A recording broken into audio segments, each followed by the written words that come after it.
So hello everyone, this is Bhaskar. Welcome back to the channel and I hope आप सब लोग बिल्कुल बढ़िया होंगे। So guys, एक बार फिर से हाजिर हूँ एक और नई वीडियो के साथ। और आज की जो वीडियो रहने वाली है वो रहने वाली है अपनी Honda CB200X के 25,000 प्लस किलोमीटर के ओनरशिप रिव्यू के बारे में। और अगर आप लोग भी इस बाइक को 2025 में लेने की सोच रहे हैं तो ये वीडियो आपके लिए काफी ज्यादा इंपॉर्टेंट होने वाला है, क्योंकि इस वीडियो में मैं इस बाइक से रिलेटेड सारे प्रोज और सारे कॉन्स और क्या क्या इस बाइक की अच्छी बातें हैं, क्या क्या बुरी बातें हैं, सब बिल्कुल डिटेल में बताने वाला हूँ। और 25,000 किलोमीटर चलाने तक और चलाने के बाद मुझे क्या क्या प्रॉब्लम्स आई है, सब चीज मैं बिल्कुल डिटेल में बताने वाला हूँ। तो वीडियो को एंड तक जरूर देखना, चैनल को सब्सक्राइब जरूर कर देना। So guys, जैसा कि मैंने आपको बताया, अपनी बाइक के हो चुके हैं 25,000 प्लस किलोमीटर पूरे, and to be precise 26,361 kilometre अपनी बाइक चल चुकी है। और रिव्यू की शुरुआत मैं करना चाहूंगा इस बाइक के इंजन के साथ। तो गाइस, होंडा तो वैसे भी आपको पता ही है, जाना जाता है अपने रिफाइन इंजन्स के लिए। मैंने NX 200 भी चलाई है, पल्सर और हीरो एक्सपल्स वगैरह चला रखी है, बट जितना स्मूथ ये इंजन है ना और जितनी अच्छी परफॉर्मेंस ये इंजन करता है Honda CB200X का, मुझे नहीं लगता इस सेगमेंट की किसी भी और बाइक का इंजन इतनी अच्छी परफॉर्मेंस आपको देता है। चाहे आप सिटी पे राइड कर रहे हो, चाहे आप लॉन्ग राइड कर रहे हो हाईवेज पे, या फिर आप माउंटेन्स में गए हो, हिल्स वगैरह पे ड्राइव कर रहे हो, तो इसका परफॉर्मेंस कहीं पे भी आपको मतलब ऐसा नहीं लगेगा कि ड्रॉप कर रहा है। मैंने जब लेह लद्दाख किया था, तो जब हम बारालाचला चढ़ते हैं तो वहां पे बहुत ज्यादा स्टीप है यार, बहुत ज्यादा। तो मैं पिलियन के साथ था इसमें, और साथ में हमारा 9-10 दिन का लगेज था। तो सोचो, मैंने पिलियन के साथ बैठकर बिना रुके से बारालाचला पे चढ़ाया था। तो इंजन को लेकर तो कोई भी ऐसा डाउट नहीं है, इस बाइक की परफॉर्मेंस काफी अच्छी है। और टॉप स्पीड जो है बाइक निकाल के देती है। अगर आप सोलो राइड कर रहे हैं तो 125 से 130 के बीच में विद लगेज आराम से ये बाइक जाती है। अब मैं बात करने जा रहा हूँ जो मुझे इस बाइक की सेकंड सबसे बेस्ट चीज लगती है इंजन के बाद, वो है इस बाइक के dual purpose tyre. So yes guys, इस बाइक में MRF के डुअल पर्पस टायर्स आते हैं, जो कि आपका on road end of road दोनों में काफी अच्छे से काम करते हैं। हाईवे पे जो ये बाइक चिपक के चलती है ना, मतलब 120-130 की स्पीड पे भी कहीं पे भी आपका कॉन्फिडेंस लूज नहीं होगा। हालांकि मैं 25,000 प्लस किलोमीटर इस बाइक को चला चुका हूँ और अभी भी इसके टायर जो है करीब 5,000 किलोमीटर और चल जाएंगे। तो मतलब 30,000 किलोमीटर के आसपास अगर आप सही से राइड करते हैं एक डिसेंट वे में, तो ये टायर, दोनों टायर आपके 30,000 किलोमीटर तक आराम से चल जाएंगे। और यह परफॉर्मेंस तो इनकी अल्टीमेट है। मैंने इनसे ऑफ रोडिंग भी करी हुई है, लेह लद्दाख पूरा किया हुआ है, उत्तराखंड तो मैं इस बाइक को ना जाने कितनी बार ले जा चुका हूँ। तो टायर के मामले में तो यार इस बाइक को मैं बोलूंगा कि पूरे 10 में से 10 नंबर। अब बात करते हैं इस बाइक के सस्पेंशन के बारे में। और इस बाइक के सस्पेंशन के बारे में मैं इसके प्रोज और कॉन्स आपको साथ साथ बताते हुए चलूंगा। तो गाइस, अगर मैं बात करूं इसके फ्रंट सस्पेंशन की, तो इसमें अपसाइड डाउन फोक सस्पेंशन आता है। इस बाइक की कैपेसिटी के हिसाब से थोड़ा और बेटर हो सकता था, बट फिर भी जो है आगे का सस्पेंशन काफी अच्छा है मैं बोलूंगा, क्योंकि मैंने जितनी भी इसमें सेमी ऑफ रोडिंग आप बोल लो या लॉन्ग राइड्स वगैरह करी हुई है, तो उसमें आगे का सस्पेंशन इतना बुरा भी नहीं है कि इतना अच्छे से काम ना करता हूँ। बट मैं वही मैंने बोला कि बहुत ज्यादा इंप्रूव ये हो सकता था। तो अब आते हैं गाइस इस बाइक के रियर सस्पेंशन पे, इतना अप टू मार्क नहीं है। जैसे जैसे आपकी बाइक 10,000 किलोमीटर चलेगी तो ये और ज्यादा बेकार हो जाता है। और 25,000 किलोमीटर बाइक चलने के बाद तो मैं बोलूंगा ये बिल्कुल खत्म हो चुका है मेरा रियर सस्पेंशन। मैं इसको बस जुगाड़ से मतलब एडजस्ट करा करू के चला रहा हूँ। तो रियर सस्पेंशन मैं बोलूंगा इस बाइक का बहुत ही ज्यादा खराब है। तो आफ्टर मार्केट में अगर आपको कोई अच्छा सस्पेंशन मिलता है तो मैं तो बोलूंगा बाइक लेने के तुरंत बाद इसका सस्पेंशन चेंज करवा लो। और कंपनी को भी मेरे हिसाब से इसका सस्पेंशन चेंज करना चाहिए, क्योंकि पिलियन राइडर को काफी ज्यादा डिस्कम्फर्ट होता है उस वजह से। आगे बढ़ते हैं और अब बात करते हैं इस बाइक की एक और सबसे अहम चीज के बारे में, और वो है इस बाइक की सीट्स। क्योंकि जब तक ऐसी एडवेंचर बाइक की सीट्स अच्छी नहीं होंगी तो ऑब्वियस सी बात है आपको राइड करने में वो कंफर्ट नहीं मिलेगा, वो मजा नहीं आएगा। फ्रंट की सीट जो इस बाइक में आती है Honda CB200X में, वो तो मैं कहूंगा कि काफी अच्छी है। मतलब और बाइक के मुकाबले जो है, स्पेशली हीरो एक्सपल्स के मुकाबले तो लाख गुना ज्यादा अच्छी है।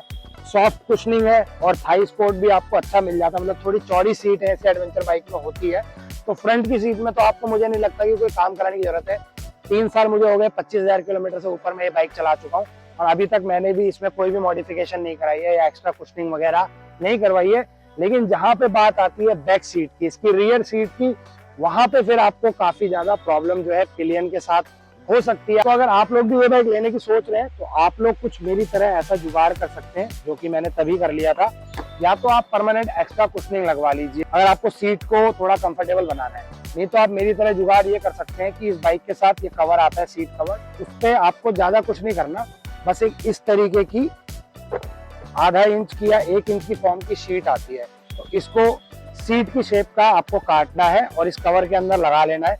फिर लॉन्ग राइड पे जब जाता हूँ तो इसको लगा लेता हूँ, पिलियन के साथ जब होता हूँ तो थोड़ा कंफर्टेबल हो जाता है। और अगर मैं सिटी में राइड कर रहा हूँ तो उसको हटा लेता हूँ, तो नॉर्मल सीट में जो है यूज कर लेता हूँ। तो गाइस अब बात करते हैं इस बाइक की एक और सबसे इम्पोर्टेंट चीज की, क्योंकि किसी भी बाइक के ब्रेक्स जो है वो बहुत ज्यादा मैटर करते हैं। इस बाइक में आपको फ्रंट और रेयर दोनों में डिस्क ब्रेक्स मिलते हैं और साथ ही साथ फ्रंट में आपको एबीएस मिलता है, लेकिन रियर ब्रेक्स में आपको एबीएस नहीं मिलता है। और इस बाइक को इतना चलाने के बाद मुझे ऐसा लगता है कि इसके रेयर ब्रेक्स में भी अगर एबीएस कंपनी देती तो मतलब फिर तो इस बाइक की ब्रेकिंग का कोई तोड़ ही नहीं था। हालांकि इसके फ्रंट ब्रेक्स की अगर मैं बात करूं तो भाई बहुत ही अल्टीमेट है, मतलब जो माँ बोल सकते हो आप ब्रेक्स को। एबीएस बहुत ही अच्छे से काम करता है, स्पेशली जब आप बरसात में राइड करते हैं तो आपको जो कॉन्फिडेंस मिलता है ना, मतलब अल्टीमेट। फ्रंट का ब्रेक इसके काफी अच्छे हैं, बट रियर ब्रेक्स इसके काफी ज्यादा बेकार ही बोलूंगा मैं एक तरीके से, मतलब बाइक के हिसाब से उतनी अच्छी कैपेसिटी रियर ब्रेक्स की नहीं है। और ओवरऑल अगर मैं बताऊं 25,000 किलोमीटर तक अभी तक मैं इसके 3 बार ब्रेक पैड्स चेंज करा चुका हूं, फ्रंट और रेयर दोनों के, तो ओवरऑल ब्रेकिंग ठीक ठाक है। अब बात करते हैं Honda CB200X की हैंडलिंग के बारे में। इस बाइक की हैंडलिंग की अगर मैं बात करूं तो मुझे यार ये टॉप नॉच लगती है बिल्कुल। मतलब मैंने इस बाइक को बहुत चलाया, ऑब्वियसली बात है 25,000 किलोमीटर हो चुके हैं, बट मैक्सिमम मैंने इस बाइक को लॉन्ग राइड्स पे और सेमी ऑफ रोडिंग वगैरह करते हुए चलाया है। तो हैंडलिंग मैं कहूँगा इसकी बहुत ही अच्छी है बाइक, मतलब बहुत ही बैलेंस है। हाथ छोड़कर आप इसको क्रूज कर सकते हो लंबे टाइम तक हाईवेज वगैरह पे, या थोड़ा हाथों को रेस्ट देना है तो बिना किसी डर के फुल्ली कॉन्फिडेंस के साथ आप इसको जो है हाथ छोड़ के थोड़ी देर चला सकते हो। दूसरा, इस बाइक में जो है थोड़ा एडजस्टेबल हैंडल है, मतलब लेफ्ट राइट एडजस्ट हो जाता है, जो ऑफ रोडिंग में बहुत फायदा देता है। मुझे भी ये बात नहीं पता थी, लेकिन जब मैंने इसको राइड करना शुरू किया, ऑफ रोडिंग में 1-2 बार गिरी, तब मुझे पता चला कि ये इसलिए होता है ताकि हैंडल जब गिरता है तो मुड़े ना या कोई प्रॉब्लम हैंडल में ना आए। तो अच्छा है, ये चीज मुझे काफी अच्छी लगी इसकी जो यूनिक है। मेजरली मुझे लगता है कि मैंने सारी चीजें जो है कवर अप कर दी हैं, कुछ भूल गया हूं तो कमेंट सेक्शन में जरूर बता देना। बाकी फिलहाल अब मैं बताता हूं कि इस बाइक के मेजर इश्यूज या कुछ प्रॉब्लम्स जो मुझे लगी। तो सबसे पहले मैं बात करूंगा इस बाइक की विंडशील्ड की। तो मुझे लगता है कि कंपनी ने ये विंडशील्ड क्यों ही दी है, क्योंकि ये सिर्फ वेस्ट ही है मेरे हिसाब से, तो क्योंकि ये कुछ भी काम नहीं करती। मेरे हिसाब से इस बाइक के साथ कम से कम इतनी ऊंची विंडशील्ड होनी चाहिए थी। बाकी इसमें एक जुगाड़ होता है, BMW 310 GS की जो विंडशील्ड आती है वो इस पे लगती है, उसके जो स्क्रूज होते हैं वो सेट नहीं बैठते, बट ड्रिल करके कुछ ना कुछ जुगाड़ से वो लग जाती है। बट मेरा मन नहीं मान रहा, करोल बाग में वो इजीली मिल जाती है, तो इसलिए मैंने अभी तक इसकी मॉडिफिकेशन नहीं कराई है विंडशील्ड की। तो अब मैं सोच रहा हूँ इन फ्यूचर अगर नहीं मिलती है तो मैं शायद वही BMW वाली विंडशील्ड जो है इसमें लगवा लूंगा। विंडशील्ड के बाद जो मुझे इस बाइक में सबसे वर्स्ट चीज लगती है वो है भाई इसकी लाइट्स। नाम की इसमें LED लाइट्स दे रखी है, और मैं कहूँगा सिटी के लिए चलो फिर भी काफी है, बट हाईवेज पे तो आपको फील ही नहीं होगा कि इस बाइक में लाइट भी है। मतलब बहुत ही बेकार लाइट है जो इस बाइक के साथ आती है। तो इसी चक्कर में मैंने बाहर से जो है लाइट लगवाई थी SJC मिनी की। तो आपको भी जब भी ये बाइक लेंगे तो आपको नॉर्मली अगर सिटी में भी चलाना है तो भी आपको इसकी लाइट की मॉडिफिकेशन तो करवानी पड़ेगी ही। तो यस, इसकी लाइट को लेकर काफी अच्छा काम इस बाइक में हो सकता है, जो कि अभी भी नहीं हुआ है। 2025 में भी सेम लाइट ही इस बाइक में आ रही है, जो कि मेरे हिसाब से काफी ज्यादा मैं बोलूंगा वर्स्ट है। एज सच 25,000 किलोमीटर चलने के बाद भी मैंने इस बाइक में ऐसा कोई भी पार्ट जो है मेजर रिप्लेस नहीं कराया अभी तक। 3 बार ब्रेक पैड्स चेंज करवा लिए थे, वो मैं आपको बता चुका हूँ, और 1 बार मैंने बस इसका चेंज करवाया है चैन सेट, और वो मेरा चेंज हुआ था कुछ 20,000 किलोमीटर के आसपास। तो अगर आप एक जेंटल राइडर हैं या बहुत ही डिसेंट तरीके से राइड करते हैं, मतलब वो छपरी राइडर वगैरह नहीं है, तो आराम से जो है आप इसके टायर चैन सेट वगैरह आप 20 से 30,000 किलोमीटर तक चला सकते हैं।